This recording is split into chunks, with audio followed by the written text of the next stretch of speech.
నమస్కారం స్వామీజీ. నమస్తే అమ్మా. స్వామీజీ, మీరు హిమాలయాల్లోని గుహల్లో తపోయాత్రలు చేశారని విన్నాము. అసలు ఆధ్యాత్మికం వైపు వెళ్ళాలి అని మీకు ఎందుకు అనిపించింది? ఎప్పుడు ఆధ్యాత్మికం వైపు మీ జీవితాన్ని మళ్లించారు? అసలు ఆధ్యాత్మికం వైపు మీకు వెళ్ళాలి అని అనిపించడానికి ఎవరైనా స్ఫూర్తి ఉన్నారా స్వామీజీ? ప్రతి మనిషి ఆధ్యాత్మికం కోసమే ఈ దేహధారణ చేయడం జరిగింది. ముందుగా తల్లి గర్భం నుంచి బయటపడిన తర్వాత ఈ విశ్వమాయలోకి ప్రవేశిస్తున్నాడు మనిషి. అనేక జన్మలు ఉన్నాయి. ఈ సృష్టిలో 84 లక్షల జీవరాశులు ఉన్నాయి. వాటిల్లో దేవ, మానవ, తిరియక్, స్థావరాదులని 4 రకాల జన్మలు. దేవతలు అనేటువంటిది ఒక జన్మ. దేవతలు కూడా మనకంటే భిన్నమైనటువంటి వారు అనేటువంటి అభిప్రాయం ఉన్నప్పటికీ అది దివ్య అంటే దివ్య అనేటటువంటి సంస్కృత ధాతువు నుంచి వచ్చినటువంటి శరీర ధారణ చేసిన వాళ్ళు దేవతలు. అంటే ప్లాస్మా బాడీస్ అంటే లైట్ బాడీస్, ప్రకాశవంతమైనటువంటి జ్యోతిర్మయమైనటువంటి శరీరాధారణ చేస్తే వాళ్ళని దేవతలు అంటారు. అంటే శరీరం అంటే పాదార్థకమైనటువంటి శరీరం, పాంచభౌతికమైన శరీరం మనుషులకు వచ్చింది. పృథ్వీ ఆపహ తేజస తేజ వాయురాకాశమేవచ, ఈ పంచము కలిస్తే ప్రపంచం అవుతుంది. ప్రపంచం ప్రపంచం అంటున్నారు కదా, ప్రపంచం 5తో తయారైనటువంటి దాన్ని ప్రపంచం అంటారు. It's not a world. The world is nothing. There is no meaning for world. But మన భారతీయ సంస్కృతిలో ప్రపంచం అంటే పంచముతో చేయబడినది. పృథ్వీ అంటే మ్యాటర్, లిక్విడ్ వాటర్, ఎయిర్ గాలి, ఫైర్ నిప్పు, ఆకాశం. ఇవి 5 కలిస్తే ఈ ప్రపంచం. ఈ ప్రపంచంలో జీవరాశి ఈ 5తో తయారవుతుంది. ఇది ప్రపంచం. ఆ ప్రపంచం ఈ ప్రపంచం ఒకటే. ఈ పాంచభౌతికమైనటువంటి ఈ లోకంలో పాంచభౌతిక శరీరం వస్తుంది. ఆ లోకంలో వెలుగుతో నిండిన లోకంలో వెలుగుతో చేయబడినటువంటి ప్రపంచం ఉంటుంది. దాన్ని స్వర్గం అని పేరు. ఆ స్వర్గంలో దివ్వే అంటే ప్రకాశము, లైట్, ఆ తేజోవంతమైనటువంటి శరీరాలు అక్కడ పడతాయి. ఆ శరీరాలకి ఈ శరీరాలకి ఉన్న వ్యత్యాసం ఏమిటంటే ఈ శరీరం జాయతే, వర్ధతే, క్షీయతే అనే 3 పరిణామ దశల్లో ఈ శరీరం ఉంటుంది. అంటే స్వామి, ఇంతున్న అమ్మాయి ఇంత అయ్యావు ఇప్పుడు, అంతున్న అమ్మాయి తర్వాత ఈ అందము, సౌందర్యము ఇవన్నీ కూడా వెళ్ళిపోయి కాలగర్భంలో కలిసిపోతుంది. నిరంతరం మార్పు చెందే శరీరం కలిగినటువంటిది. దీని పేరు మర్త్యలోకము. ఏమంటారు? మర్త్యలోకం. మర్త్యలోకము. భూలోకాన్ని మర్త్యలోకం అంటారు. దీనిపైన ఉన్నటువంటి దేవలోకంలో, ఆ లోకంలో శరీరానికి మార్పులు ఉండవు. ఎప్పుడు యవ్వనంలోనే ఉంటారు వాళ్ళు. వాళ్ళ యవ్వనం తరగదిపోదు. వాళ్ళకి కన్నురెప్పలు బ్లింక్ అవ్వవు. వాళ్ళకి నిద్ర ఉండదు.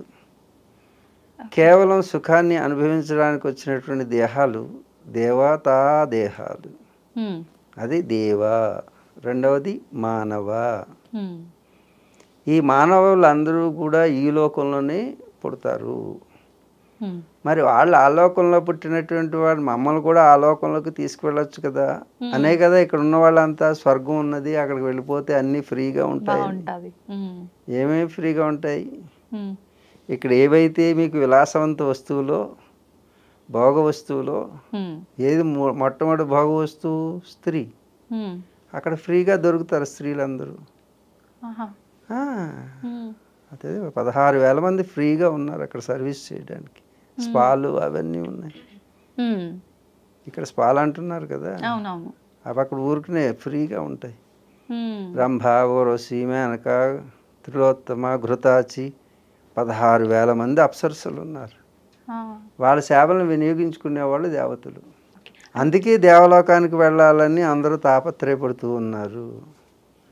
అంతేకాదు అక్కడ సురాపానం ఉంటుంది. అంటే ఇక్కడ పబ్బులు క్లబ్బులకి ఏమీ తక్కువ లేదు అక్కడ. దాని పేరు స్వర్గలోకం. అంతేగాని స్వర్గం అంటే సుఖాన్ని భోగాన్ని అనుభవించే ఒక కేంద్రము.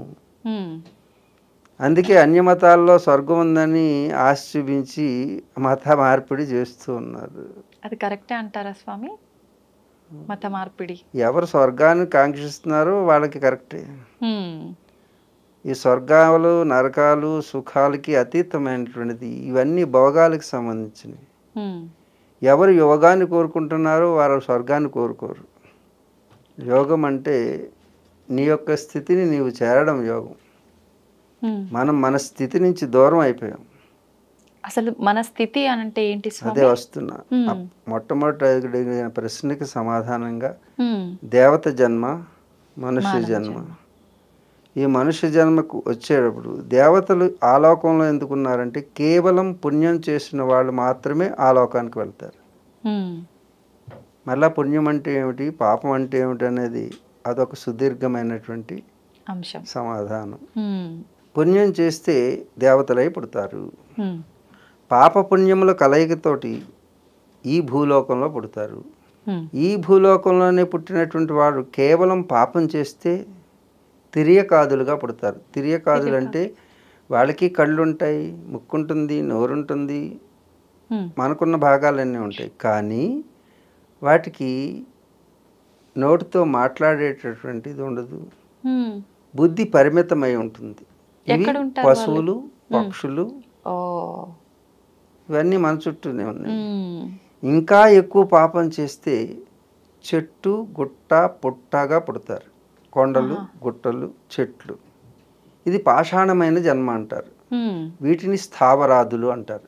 స్థావర, తిర్యక్, మానవ, దేవతలు 4 రకాలుగా పుడతామన్నమాట. ఈ పుట్టినటువంటి వాళ్ళలో మనుష్య జన్మ కడు దుర్లభం. మనిషిగా పుట్టడం అనేది దుర్లభమైనటువంటి విషయం. ఎందుకంటే మనిషి ఒక్కరికి ఇలా కూర్చునేటువంటి అవకాశం ఉంది, అలా పెదవులతో నవ్వేటువంటి అవకాశం ఉన్నది. ఇక ఏ జీవరాశి నవ్వలేదు, ఏ జీవరాశి ఆసనంలో కూర్చోలేదు. ఈ ఆసనంలో కూర్చునే స్థితిలో నాడీ మండల వ్యవస్థ ఈ విశ్వ విజ్ఞానాన్ని అంతటినీ తెలుసుకునేటటువంటి ఒక అద్భుతమైనటువంటి డిస్క్రిమినేటింగ్ పవర్, అంటే బుద్ధి వివేకం కలిగేటటువంటి అవకాశం స్థిరంగా కూర్చునే వాళ్ళకి ఉంటుంది. మాటి మాటికి కదిలే వాళ్ళకి మనసు కదులుతూ ఉంటుంది. ఆలోచనల పరంపర అనేక విధాలుగా వెళ్తుంది. మీ ఆలోచనలు ఎన్ని విధాలుగా వెళ్తుందో మీలో ఉన్నటువంటి అద్భుతమైనటువంటి ఆత్మశక్తి అనేక విధాలుగా స్ప్లిట్ అయిపోతుంటుంది. వికేంద్రీకరణ జరుగుతుంది.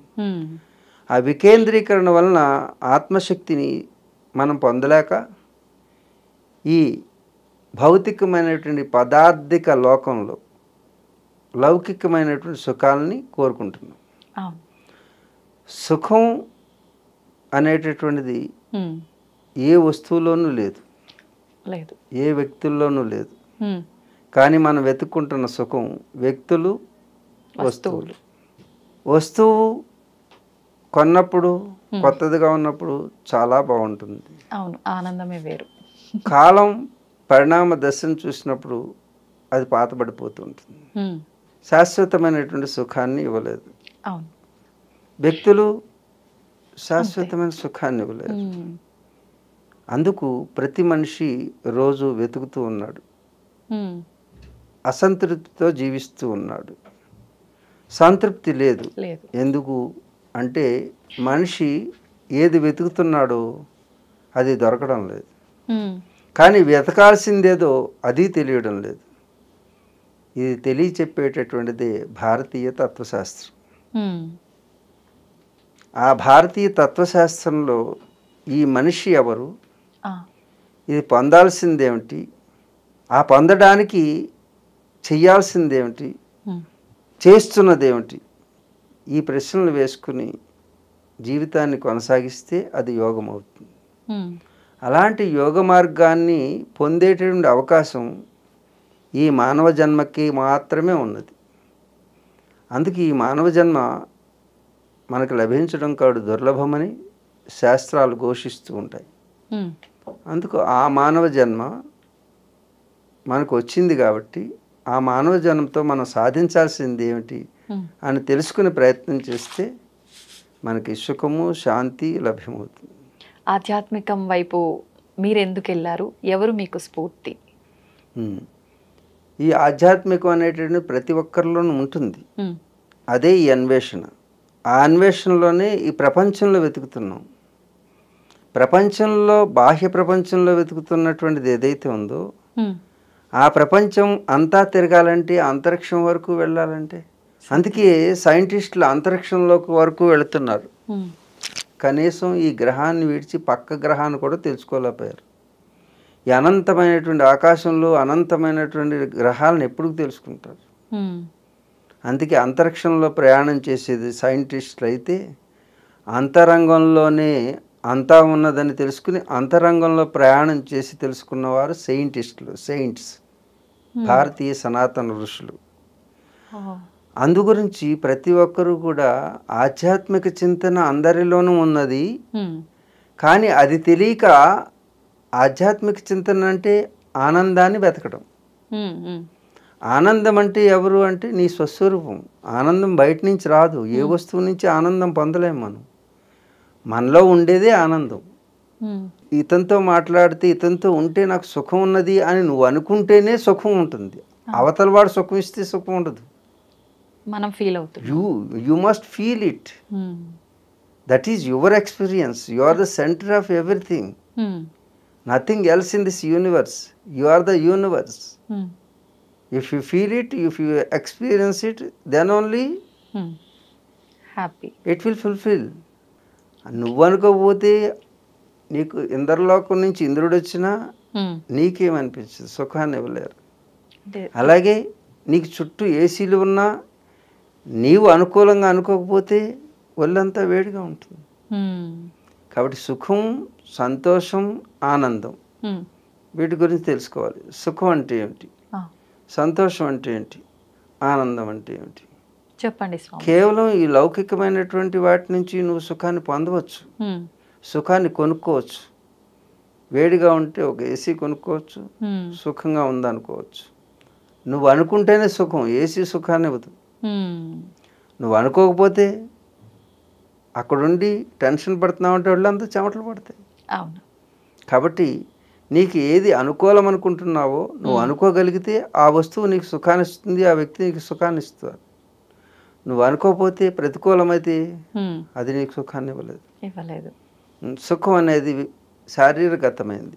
శరీరానికి సుఖంగా అంటే కంఫర్ట్గా ఉంటే దాని పేరు, అనుకూలంగా ఉంటే సుఖం. ఇక సంతోషం అంటే మనసుకి అనుకూలంగా ఉంటే, ప్రతికూల పరిస్థితులు శారీరకంగా ఉన్నప్పటికీ నీ మనసు సంతోషంగా ఉంటే చెట్టు కూడా ఒక 5 స్టార్ హోటల్లా కనపడుతుంది. లేకపోతే 5 స్టార్ హోటల్ కూడా చాలా చెట్టు కింద కనపడుతుంది. నువ్వు అనుకోగలిగితే అది మానసిక స్థితి. అంటే సంతోషం మనోగతమైంది, సుఖం శరీరగతమైంది. ఈ రెండూ కూడా తాత్కాలికంగా ఉండేటటువంటివి, సంతోషము సుఖం కూడా. కానీ ఆనందం అనేది ఎప్పుడు ఉండేది. అది ఎక్కడి నుంచి వచ్చేది కాదు, అది కొనుక్కునేది కాదు, కనుక్కునేది కాదు, కొనుక్కుంటానికి దొరికేది కాదు. ఈ కొనుక్కుంటానికి అతీతమైనటువంటిది, అందనిది, అందరిలో ఉండేది ఆనందం. సంతోషం, ఆనందం రెండు ఒకటి కాదా స్వామి? ఏంటి వ్యత్యాసం? చెప్పానుగా, మనసులో అనుకుంటే అది సంతోషం, శారీరకంగా పొందితే దాని పేరు సుఖం. ఓకే. శారీరకంగా నీకు సుఖం వచ్చినా నీ మనసులో సంతోషం లేకపోతే ఈ సుఖం ఎందుకు పనిచేయదు? కానీ ఈ రెండు తాత్కాలికమైనటువంటివి సుఖ సంతోషాలు. కానీ ఆనందం అనేది నీ స్వస్వరూపం, దాన్ని ఎక్కడా కొనలేము, కనుక్కోలేము, ఎప్పుడు ఉండేది, శాశ్వతమైనది. ఇది తెలుసుకున్న చిన్నప్పుడే అవగతమైంది నా తల్లిదండ్రుల ద్వారా. అప్పటి నుంచి ఈ అన్వేషణ అనేది సహజ స్వభావ సిద్ధమై నాలో ఉద్భవించినటువంటిదే ఆధ్యాత్మికమైనటువంటి స్థితి. ఇది ఎక్కడి నుంచి రాదు, నీలోనే ఉంటుంది ఆధ్యాత్మిక స్థితి. ఆధ్యాత్మిక స్థితిని ఏ గురువు ఇవ్వలేడు, ఏ మార్కెట్లో కొనలేవు. మనమే అనుభూతి చెందాలా? నీకున్నదే ఆధ్యాత్మిక స్థితి. దీనికోసం ప్రత్యేకంగా రావాల్సింది లేదు, ఆకర్షితులు అవ్వాల్సింది లేదు. కాకపోతే నీలో ఉన్నదాన్ని ప్రేరణ చేయడానికి ఎదురుగా ఏదో ఒక ఇన్సిడెంట్ జరగాలి. ఆ ఇన్సిడెంట్ ఏమిటి అని అడుగుతున్నావు. కానీ నన్ను పుట్టించేటప్పుడే మా తల్లిదండ్రులు ఆ యొక్క సంకల్పంతో పుట్టించారు. అంచేత నాకు ప్రత్యేకంగా ఇన్స్పిరేషన్ అంటూ ఏమీ లేదు. నా జీవన విధానమే ఆధ్యాత్మిక జీవన విధానం. ఇది ప్రతి మనిషికి ఉన్నదే, ఎవరు కొత్తగా అన్వేషించాల్సిన అవసరం లేదు. మరి ప్రతి మనిషికి ఉన్నప్పుడు మీరు అలా ఆధ్యాత్మిక మార్గంలో నడుస్తున్నారు, మేము నడవలేకపోతున్నాం, ఎందుకని స్వామీజీ? ఆధ్యాత్మికంగా ఉన్నటువంటి వ్యక్తి మీరు. ఎందుకంటే మనుష్య జన్మే ఆధ్యాత్మికం. ఏ జీవరాశి వెళ్ళలేదు. దేవతలు కూడా ఆధ్యాత్మికంగా ఉండలేరు. దేవతలు కూడా ఆధ్యాత్మికంగా తెలుసుకోవాలంటే భూలోకంలో ప్రవేశించాల్సింది. ఆధ్యాత్మిక ఉన్నతిని పొందాలంటే, ఆధ్యాత్మిక ఉన్నతి అంటే మోక్షం అంటారు. మోక్షం అంటే నిన్ను నీవు చేరడం, నీవు దేవుణ్ణి చేరడం కాదు, దేవుణ్ణిలో కలిసిపోవడం కాదు. అది ద్వైతంలో, ద్వైతం అంటే దేవుడు ఉన్నాడని నమ్మే వాళ్ళకి దేవుడిలో ఐక్యం అవడం. సాధారణంగా అద్వైతంలో నీలోకి నీవు చేరడం యోగం. ఇప్పుడు నీవుగా ఉంటే ఆనందంగా ఉంటుందా, నువ్వెవరితోనే ఉంటే ఆనందంగా ఉంటుందా? మీరు చెప్పినట్టుగా అదంతా ఎవరిలో వాళ్ళకే. నువ్వు ఒకసారి చూడు, ఇప్పుడు నువ్వు అందరితోటి ఎంటర్టైన్ చేసి రావచ్చు, కానీ నువ్వెప్పుడు హాయిగా ఉంటావు? ఇంటికి పోయి నిద్రపోయి గాఢ నిద్రలోకి వెళ్ళినప్పుడు ఆనందంగా ఉంటావు, అంతేనా? అప్పుడు ఎవరున్నారు నీ చుట్టూ? మనలో మనమే, మన ఇంట్లో వాళ్ళు. నీతోటి నేను లేను కదా, లేరు. మనం అంటే ఇద్దరం వస్తాం. అంటే ఎవరికి వారు, నేను నువ్వు కూడా లేవు, నీవే ఉన్నావు, ఈ శరీరం కూడా లేదు. Try to understand. ఈ శరీరం కూడా లేని స్థితి నీది. ఈ శరీరం అనుకుంటున్న నీవు కాదు. It's a gadget, it's a సాధనం. ఈ సాధనం లోపల నువ్వున్నావు. అందుకే ఈ అందమైన శరీరం కూడా రేపొద్దున్న నీ లోపల ఉన్న నువ్వు వెళ్ళిపోతే నీ వారందా కూడా తీసుకుని వెళ్ళి తగలవేస్తున్నారు, పూడ్చిపెడుతున్నారు. మరి నీవు ఉన్నావా లేదా అంటే ఈ నీవు కాదు. నీ లోపల ఏదైతే గాఢ నిద్రలో అమ్మా ఎంత ఆనందంగా ఉంది, ఈరోజు బాగా నిద్ర పట్టింది అని మెలకువలోకి వచ్చి తెలుసుకుంటున్నావు. తెలుసుకునేటటువంటి యంత్రం ఈ శరీరం. ఏమీ తెలియనిది నీవు. ఆ ఏమీ తెలియని స్థితికి వెళ్ళాలి. నువ్వు చేసేటటువంటి ప్రయత్నమే సాధన. శరీరం అనేటటువంటి సాధనంతో, సాధనం అంటే ఇన్స్ట్రుమెంట్, ఈ ఇన్స్ట్రుమెంట్తో సాధించాల్సింది ఏదో అది సాధిస్తే దాని పేరు సాధన. ఏం సాధించాలి మనం? అది ఎలా తెలుస్తుంది? ఏం సాధించాలి? నిన్ను నువ్వు చేరడమే సాధించాల్సింది. మరి నేను నాలో లేనా? లేవు. నువ్వు ఎదురుగా ఉన్నటువంటి వస్తువును చూస్తున్నావు. చిన్నప్పుడు లేచిన వెంటనే గాలి కావాలి అనుకున్నావు, ఊపిరి పీల్చడం మొదలుపెట్టావు, దానికి బానిస అయిపోయావు. తర్వాత ఎవరో ఆకలేస్తుంది కడుపులో, అమ్మ యొక్క స్తన్యాన్ని చూసావు, తీసుకుంటాం, పాలు తాగడం మొదలుపెట్టావు, పాలకు బానిస అయ్యావు. అవసరం వచ్చింది. తర్వాత ఆకలి లేకపోతే అవసరం ఉండేది కాదు, గాలి పీల్చకపోతే ఆకలి ఉండేది కాదు. ఆకలి ఒకదాంతో ఒకటి ఇంటర్లింక్ అయ్యి నువ్వేం చేయవు, నీ యొక్క స్వస్థితి నుంచి గాలికి బానిస అయ్యావు, ఊపిరి ఆడించుకుంటానికి, ఆకలికి బానిస అయ్యావు. తర్వాత రిలేషన్, ఈ ఆకలిని తీర్చుకోవడానికి అమ్మ అవసరం కాబట్టి అమ్మకి బిడ్డగా మారిపోయావు. అమ్మ చెప్పినటువంటి తండ్రి అంటే తండ్రికి బిడ్డగా మారావు. అన్నదమ్ములు, అక్క చెల్లెళ్ళు అన్నిటికీ బందీగా మారిపోయి ఈ బందీలు సంబంధమై నీ లోపల ఉన్నటువంటి నీ స్థితి నుంచి నువ్వు స్ప్లిట్ అవ్వడం మొదలుపెట్టావు. తర్వాత పెద్దది, చిన్నప్పుడు బాల్యావస్థ క్రీడాసక్త ఆట వస్తువులు యందు మనసు పాడేసుకున్నావు. Your energy towards the playing objects. That means you are splitting your energy towards the objects in this world. ఈ ప్రపంచంలోకి నీవు నీ శక్తిని విస్తారంగా తీసుకుని వెళ్ళావు. ఈ వస్తువులు అయిపోయినాయి. తరుణావస్థ తరుణాసక్త అంటే స్వామి యవ్వనంలోకి వచ్చిన తర్వాత పరస్పరం పురుషుడు స్త్రీని, స్త్రీని పురుషుడు ఆకర్షించుకుంటూనే సమయం అయిపోతుంది. ఇది సహజమైన పరిణామ దశలు. దీని తర్వాత వృద్ధావస్థ చింతాగ్రస్త, ఇంకా గతాన్ని తలుచుకుంటూ ఏడుస్తూ కూర్చుని జీవితం అయిపోతుంది. మరి నీ గురించి నువ్వు ఎప్పుడు ఆలోచిస్తున్నావు? అందుకే నీ గురించి నువ్వు తెలుసుకోవాలంటే అంతరిక్షంలో కాదు చేయాల్సింది ప్రయాణం, అంతరంగంలోకి. పదార్థ జీవనం కాదు కావాల్సింది, పరమార్థ జీవనం. కాబట్టి అలాంటి పారమార్థిక జీవన విధానాన్ని మన యొక్క భారతీయులు మాత్రమే అందించారు, ఇంకే దేశంలో లేదు. దాని పేరే సనాతన సంప్రదాయం, వేద సంస్కృతి. ఈ వేదం ఉన్నటువంటి దేశం ఏదైతే ఉందో ఆ దేశం నిర్వేదానికి నిలబడుతుంది. నిర్వేదానికి చావులేదు, తావులేదు. ఆ వేద సంస్కృతి కలిగినటువంటిది కాబట్టి భారతదేశం మాత్రమే విశ్వ రహస్యాలకి సమాధానం చెప్పగలిగినటువంటి స్థితిలో ఉండగలిగింది. అంచేత ఆ స్థితిని మనం పొంది ఉన్నాం. ఆనందాన్ని మన యొక్క స్వస్వరూపంగా పొంది ఉన్నాం కాబట్టి మనకి ఎవరి ఇన్స్పిరేషన్ అక్కర్లేదు. మీరు కొంచెం ప్రయత్నం చేస్తే చాలు మీ యొక్క స్థితిని మీరు పొందగలగడానికి అవకాశం కలుగుతుంది. అలాంటిదే మేము కూడా పొంది ఉన్నాము. అందు గురించి అది చిన్నప్పుడే తెలిసింది కాబట్టి చిన్నప్పటి నుంచి ఆ మార్గంలో ఉన్నాం. అలాగని లౌకిక ప్రపంచంలో లేమా? ఉన్నాం. లౌకిక అలౌకిక ప్రపంచంలో సమర్థత కలిగిన వాడే యోగి. కేవలం అలౌకిక ప్రపంచం మాత్రమే కాదు, లౌకిక ప్రపంచంలో ఉన్నటువంటి సర్వస్వాన్ని తెలుసుకున్నవాడు అలౌకిక ప్రపంచాన్ని అధిగమించగలడు. అందుకు లౌకికము వదిలి అలౌకికమని ఉండదు. లౌకికము అలౌకికమని రెండు లేవు, రెండు ఒకటే. ఎవరికి వాళ్ళు తెలుసుకోవాలంటే ప్రయత్నం మొదలు పెట్టాలి అన్నారు కదా స్వామి. ఏ రకంగా ప్రయత్నం చేయాలి?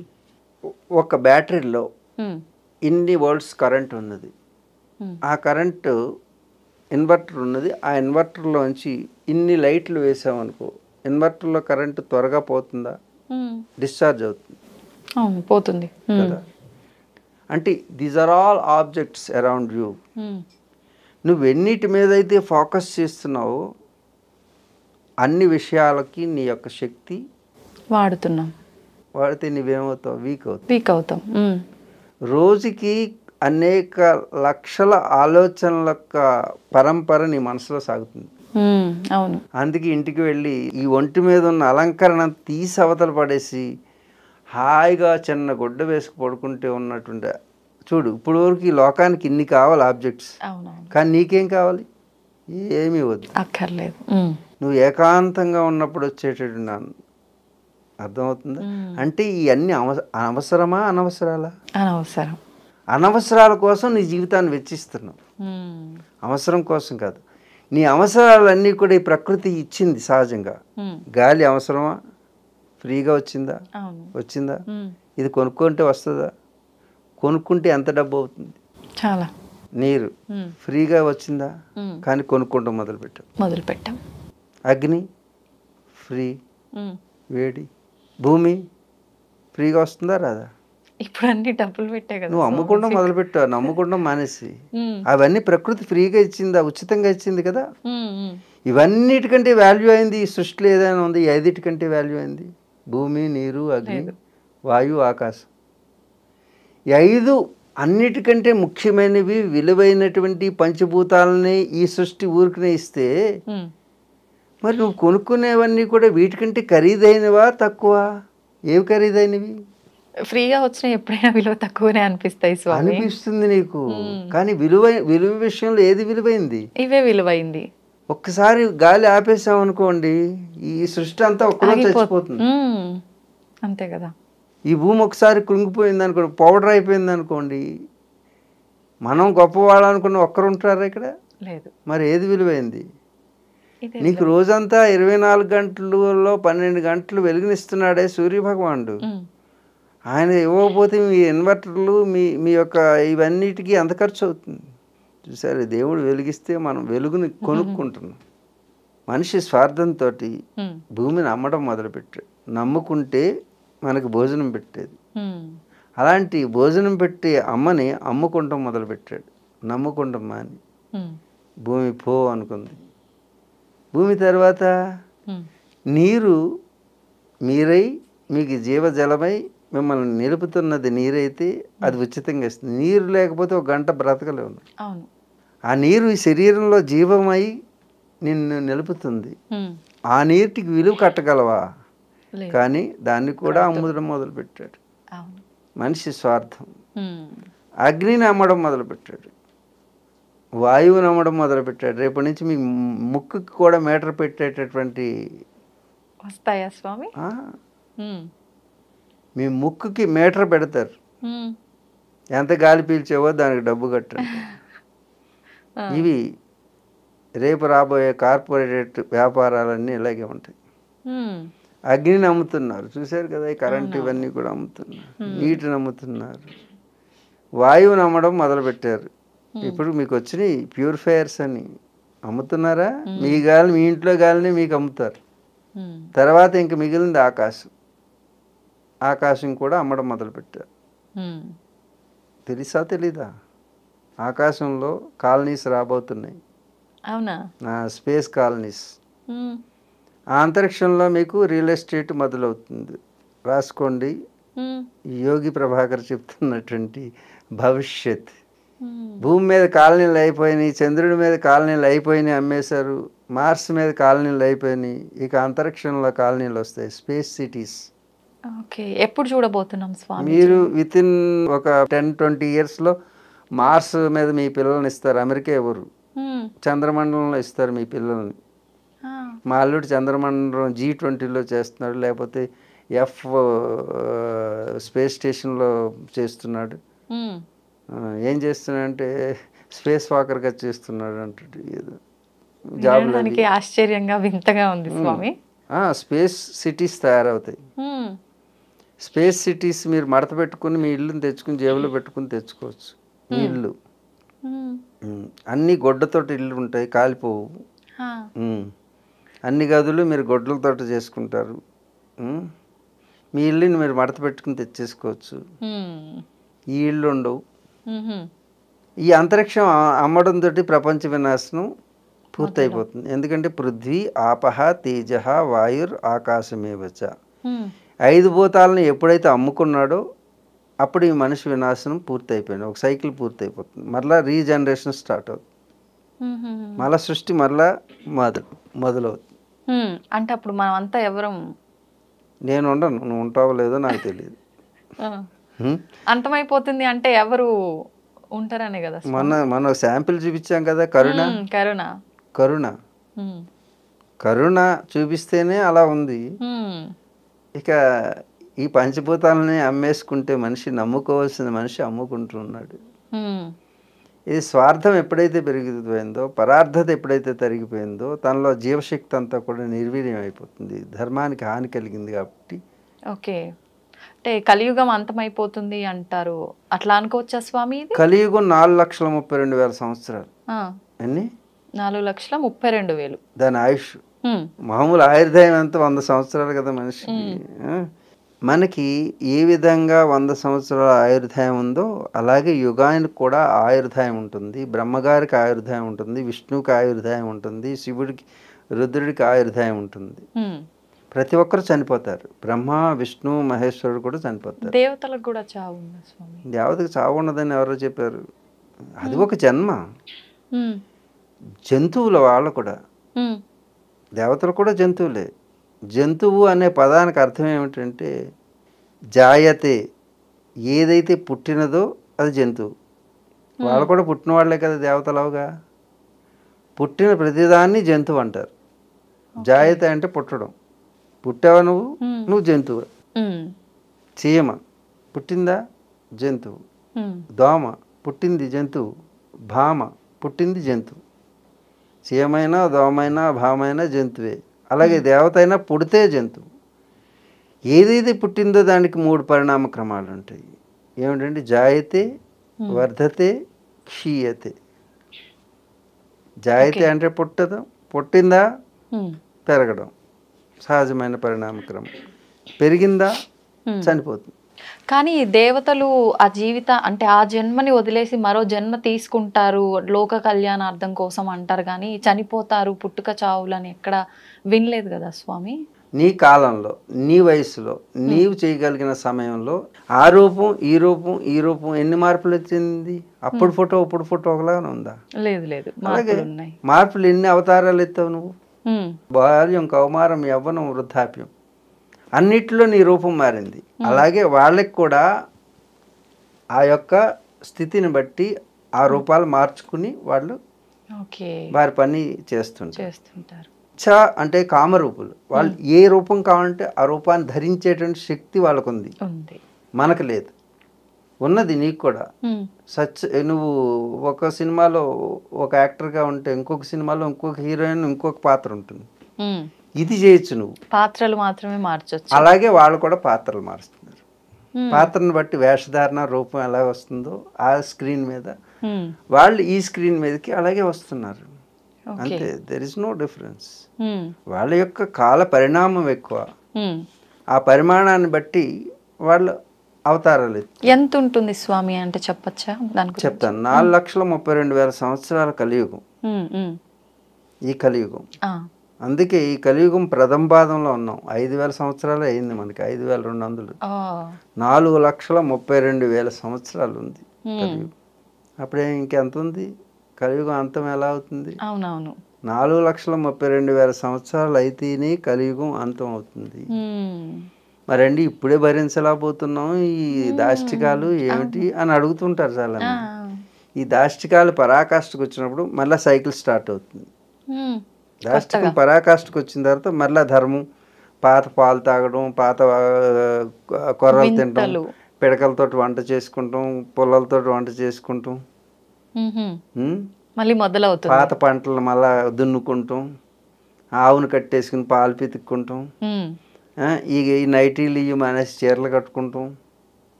నిక్కర్లు వేసుకుని ఆడవాళ్ళు తిరుగుతున్నారు కదా. వీళ్ళ పరాకాష్ఠకు వచ్చేసారు, చివరి వరకు వచ్చేసినాయి గుడ్లు.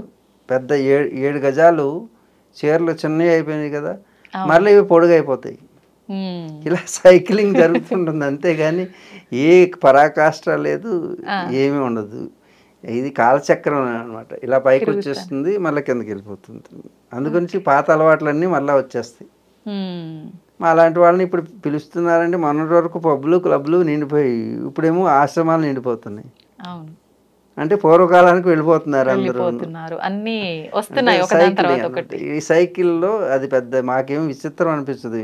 స్వామి మీరు ఈ లోకం అంతా పాడైపోతుంది, వచ్చి ఉద్ధరించండి. ఉద్ధరించడానికి ఏమో ఉండదు. ఉద్ధరించడం అంటే ఆ సైకిల్ని ఆపడం. ఆపడం మంచిదా చెడ్డా? మంచిదే, కానీ సాధ్యపడుతుంది కాదు. ఆ సైకిల్ ముందుకు నడవాలంటే ఆపకూడదు. అవునవును, సృష్టి ధర్మానికి విరుద్ధం. ఎవరు ఈ లోకాన్ని ఉద్ధరించేవాళ్ళు లేరు, ధరించేవాళ్ళు లేరు. It's a common cycle, natural cycle is there. అయినా అది ఆపడం సాధ్యపడుతుందా స్వామి? ఒక స్త్రీ ఋతుక్రమం మొదలైంది, మొదలైతే పండగ చేసుకుంటున్నావా దండగ అనుకుంటున్నావా? పండగ చేసుకుంటాం. పండగ చేసుకోవాలి కదా. ఇప్పుడు పాడవుతుంటే పండగే చేసుకోవాలి. అది పాడవట్లా, నేచర్లో ఒక సైకిల్ స్టార్ట్ అయింది. ఓకే, పాడవడం అనేది సహజమైన పరిణామ క్రమం. ఇప్పుడు బిడ్డ పెద్దదైంది అని సంకేతం చెప్తుంటే అమ్మ చెప్పొద్దు అంటే తల్లి అయ్యేటువంటి అర్హత ఈ రోజు నుంచి వచ్చింది అని ఒక సంకేతం అది. అలాగే లోకంలో చెడిపోతుంది, అదేదో భయంకరంగా ఉంటుంది చిన్నపిల్లలకి తెలియక. అవును, ఆ స్థితి అలాగే మీకు భయంకరంగా ఉంటుంది. ఏది జరిగే పెద్ద పిల్ల అయినటువంటి ఒక స్త్రీ అంటే ప్రకృతిలో రీప్రొడక్టివ్ సిస్టమ్ నువ్వు అర్హురాలు అని తెలియజేయడానికి వచ్చినటువంటి ఒక ప్రక్రియ, ఒక పరిణామ దశ. ఆ పిల్లకి భయంకరంగా అనిపిస్తుంది కదా, ఆ తల్లికి తండ్రికి భయంకరంగా ఉంటుందా?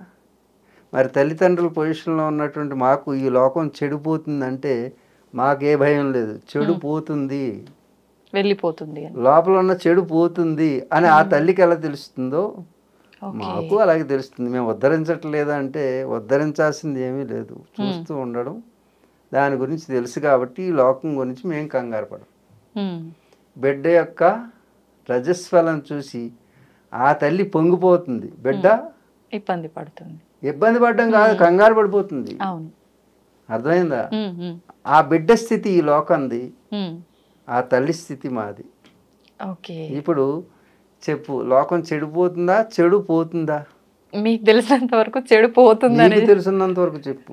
ఇప్పటి వరకు విన్నది విన్నావా, వినలేదా? మీరు చెప్తుంటే కరెక్టే అనిపిస్తుంది స్వామి, కానీ మేము చూస్తుంటే మాత్రం మా ప్లేస్ నుంచి ఇలాంటివన్నీ జరుగుతున్నాయి కదా, ఎందుకు ఆపలేకపోతున్నారు? ఆ బిడ్డ స్థితిలో ఉన్నామని అర్థం.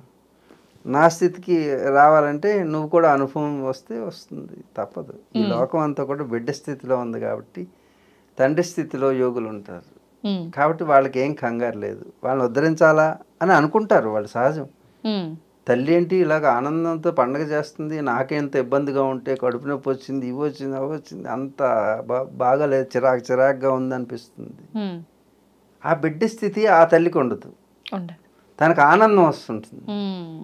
ఎందుకంటే ఈ పరిణామ దశలో ముఖ్యమైన ఘట్టానికి చేరిందని, ఈ లోకం కూడా పరిణతి చెందుతూ ఆ స్థితికి వచ్చింది అంటే పరాకాష్ఠకి చేరాడు అనుకో, ఒక నాయకుడు కానీ ఒక పరిపాలకుడు కానీ వాడు అంతం వచ్చింది అని తెలుసుకో.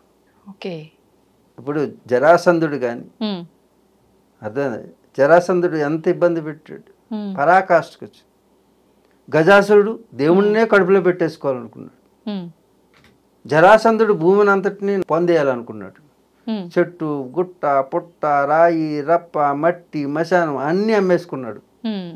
ఎవరు? జరాసంధుడు, గజాసురుడు, నరకాసురుడు. జాగానా పాలకుడు ఇలా ఉంటే జగనాసురులు అవుతారు, ప్రళయం.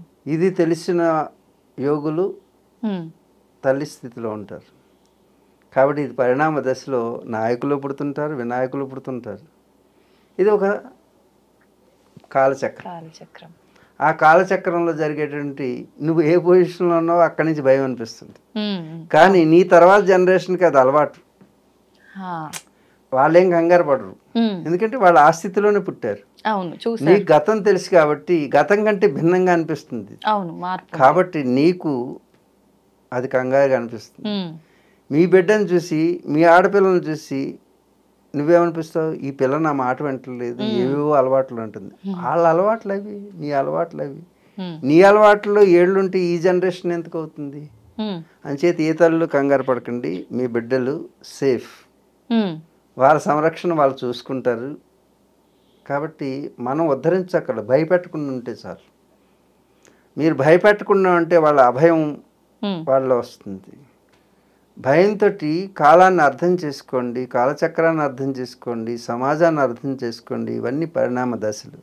మరి మీ పాత్ర ఏంటి అంటారంటే, ఈ పాత్రని యథాతథంగా జరిపించడం, దాంట్లో వచ్చేటువంటి విషతుల్యమైనటువంటి అనర్థాలు ఏవైనా వస్తే వాటిని వెనక నుంచి రక్షించటం, దానికి సంబంధించింది నిగూఢమైనటువంటి రహస్యకంగా ఉండి, ఏ విధంగా మన శరీరంలో బ్రెయిన్ లోపల నుండి పనిచేస్తూ శరీరంలో ఉన్నటువంటి అవయవాలన్నీ సంరక్షిస్తూ ఉంటుందో అదేవిధంగా యోగి గుహలో ఉండి వాడు చేయాల్సిన పని చేయించే వాటితో చేయిస్తుంటాడు.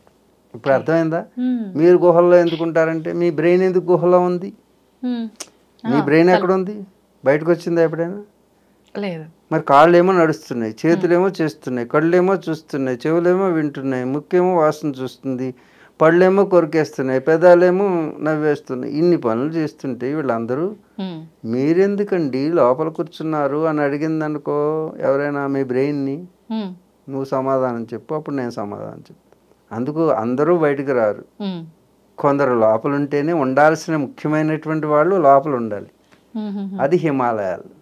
ఆ హిమాలయాలు అనేది ఫ్లూయిడ్స్ తోటి ఉంటుంది. మేము చేసే తపస్సుకు వచ్చేటువంటి వేడి ఆ వేడి లోకాన్ని దహించేస్తుంది. ఆ వేడిని బయటికి రాకుండా ఇన్సులేటర్ కింద ఉపయోగపడేవి హిమాలయాలు.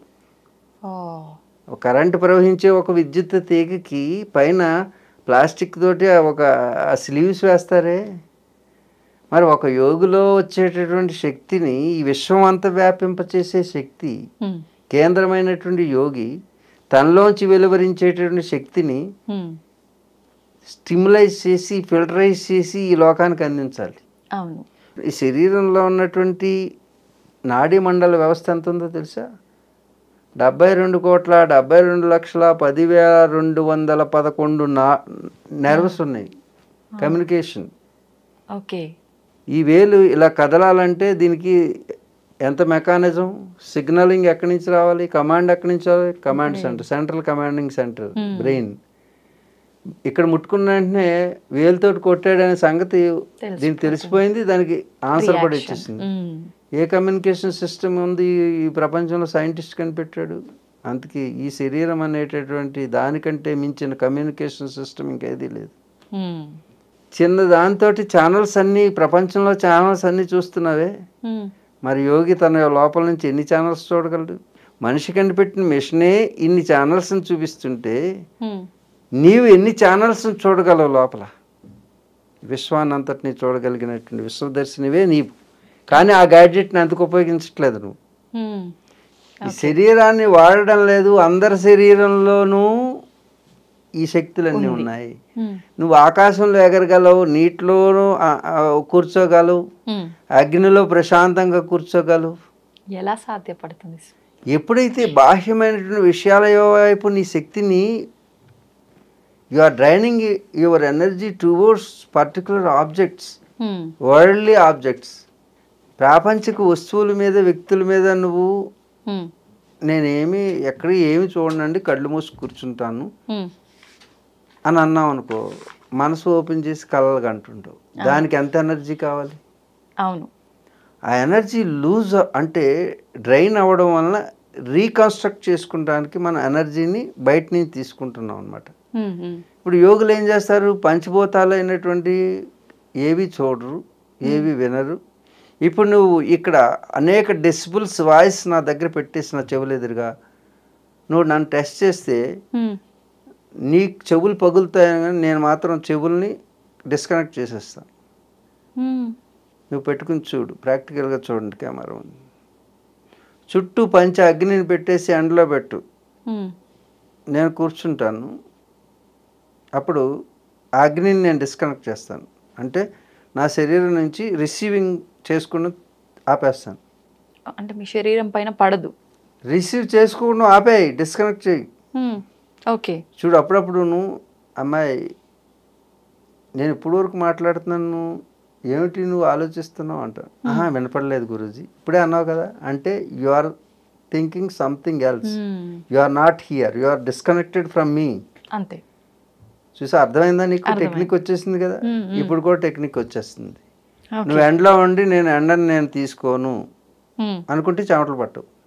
ఓకే. నువ్వు అగ్ని మధ్యలో ఉండి ఈ అగ్ని నేను ధారణ చేయటం లేదు అని డిస్కనెక్ట్ చేయి, మానసికంగా డిస్కనెక్ట్ అవుతుంది. వేడి రిసీవ్ చేసుకోదు బాడీ. ఓకే. మన ఏవ కారణం మనుష్యాణం బంధ మోక్షయో, నీ మనసే అన్నిటికీ కారణం. ఎదుటిగా అందంగా కనపడుతుందంటే అందం దాంట్లో లేదు, అందం నువ్వు అనుకుంటున్నావు కాబట్టి అది అందంగా ఉంది. ఏసీలో కూడా చెమటలు పట్టిన వాళ్ళు ఎంతోమంది ఉంటారు.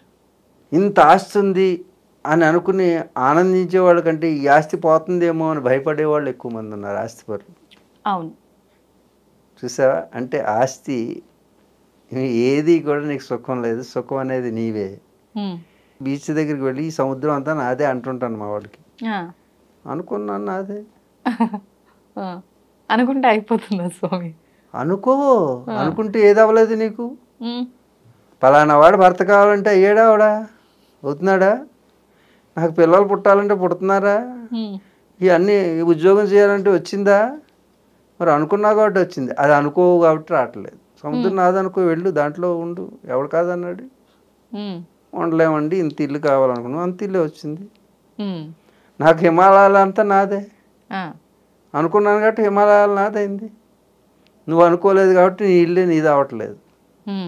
దానికి ఈ అమ్మాయిలు కట్టుకోవాలి. ఈ అమ్మాయిలు అయితే సృష్టి లేదు కదా. అవును. అందుకే అమ్మాయేగా జన్మకు కారణం ఏంటి? అమ్మ, అమ్మాయి, అమ్మాయేగా ఇక్కడ తిరగడానికి కారణం. ఆ మాయే కదా ఈ జన్మకు కారణం. అందుకే ఆ పదాలన్నీ పక్క పక్కనే ఉంటాయి, గుర్తుంచుకో భాషలో. ఇది భారతీయత.